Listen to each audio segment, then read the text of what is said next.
Before and after Gauri Lankesh Prakash Raj అనొచ్చా? గౌరీ నాకు 35 సంవత్సరాలుగా తెలుసు బిఫోర్ షీ డైడ్.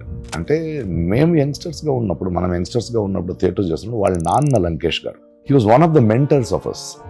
అంటే ఆయన ఒక లంకేష్ పత్రికను పేపర్ నడిపించేవారు. And he was a lecturer. దాన్ని వదిలేసి he came into journalism. ఆయన జర్నలిజం ఎలాంటిదంటే తన పేపర్కి యాడ్స్ తీసుకోడు. It was only magazine which ran without ads. ఎందుకంటే ఒక యాడ్ తీసుకుంటే నేను నమ్ముడిపోతాను. అండ్ ఎంత స్ట్రాంగ్ అంటే chief ministers use to be worried. ఒక జర్నలిజం కానీ ఒక ఆర్టిస్ట్ కానీ నిరంతరమైన ప్రతిపక్షగా ఉండాలి. మన జాబ్ అంతే.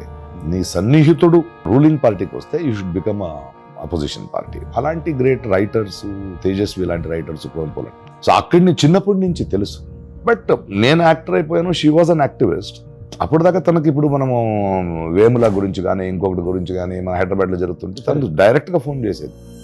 అక్కడ కాంపౌండ్లో స్ట్రైక్ జరుగుతుంది, వాటర్ పంపించంటే మేము కాంపౌండ్ ఇక్కడి నుంచి పంపించడం, సపోర్ట్ చేయడం. బాబా బుడన్గిరి ప్రాబ్లం అవుతుంటే, లేదా నక్సలైట్స్ని జనజీవన స్రవంతిలో తీసుకురావాలని తను ట్రై చేస్తుంటే, నూర్ అహ్మద్ లాంటి వాళ్ళకి తనకి ఏం సపోర్ట్ చేస్తున్నాం చాలా అనుకున్నాం.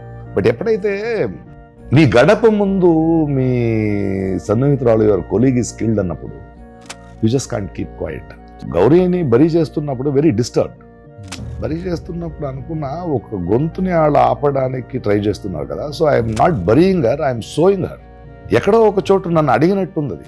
మీరందరూ నాతో ఉండుంటే ఇది అయ్యేది కాదేమో అంటే, ఓకే ఒక గొంతును మీరు దమనం చేయాలి, బరీ చేయాలనుకుంటే దానికన్నా స్ట్రాంగ్ అయిన గొంతు పుడుతుందని చెప్పాలి.